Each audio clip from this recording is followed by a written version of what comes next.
So ito mga boss, meron tayong crankshaft dito para sa ating Aerox at sa ating NMAX 2020 or sa ating NMAX version 2. So sa mga naghahanap dyan ng crankshaft, sa mga interesado mag-upgrade, ayan, meron tayo niyan mga bossing, ayan.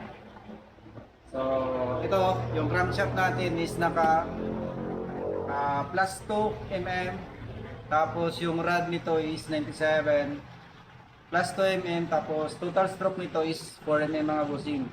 Pero yung ating crankshaft is plug and play mga bossing, so hindi na kailangan ng plate. So ipakita natin sa inyo mga boss. So sa mga di pa pala naka-follow, kung interesado tayo ma-update sa mga paparating pa na parts para sa ating motor, pwede natin i-follow mga bossing. Lagi tayo nag-update dito, lalong-lalo na yung mga paparating pa na parts, yung mga bago ni Pitch Bike mga boss. Mapakita natin kagad sa inyo mga bossing. So ito siya, yung ating crankshaft. Kita natin sa inyo ng malapitan para at least sa mga gustong mag-upgrade ng crankshaft dyan, alam nyo na mga bossing. So ito siya, yung ating crankshaft. Pitch Bike mga boss. Mga gustong mag-upgrade ng crankshaft at ito, may no offer si Pitch Bike para sa inyo mga bossing. Yung rod is Ford's Conrad mga boss. At yan yung design ng ating crankshaft. Tingnan nyo naman kung gaano kaganda yung ating crankshaft. O sa mga magtatanong, maraming nagtatanong kasi kapag mayroong nagpo-post tayo ng crankshaft kung nakabalance na ba ito. Yes bossing, balance na talaga to. Plug and play to mga boss. No need plate. So bali naka upstroke to ng 2 mm mga boss. Yung pin dito pinakyat siya dito sa crankshaft.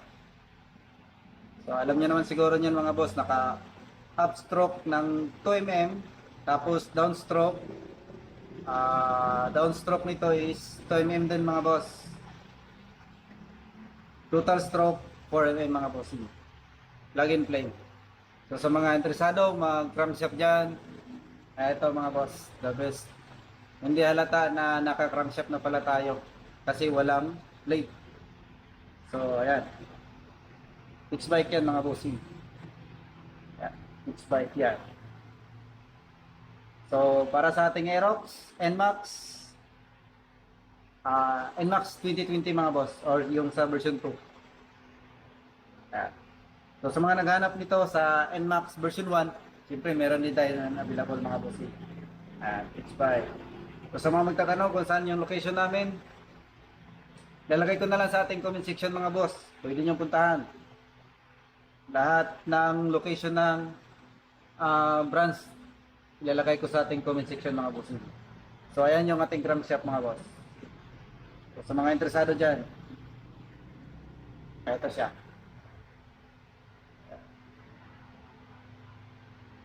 Plug and play. No plate. Ayan. Ford's Conrad. So sa mga magtatanong, paano kung masira yung ating Conrad? Kasi ano ba, mabawog or magkamali tayo ng sit-up, meron din tayo binibenta nito mga boss. Meron din tayo nito mga boss. 97 Conrad mga boss. Iba din yung sa stock kasi yung sa stock natin is ano yon, 99.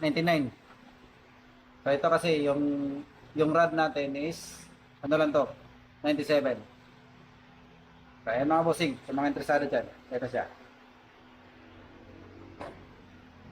So ayan. So ito mga boss, crankshaft, sa mga gusto dyan mag-upgrade, ayan. So ayan mga boss, yung ating update ngayon. Abang-abang sa mga paparating pa na parts para sa ating motor. Dahil palagi tayo nag-update dito kapag merong bago mga boss. So yun lang, shoutout sa mga kasamahan ko, shoutout sa mga solid supporters, sa mga followers, shoutout sa inyo mga bossing. Maraming salamat, ride safe.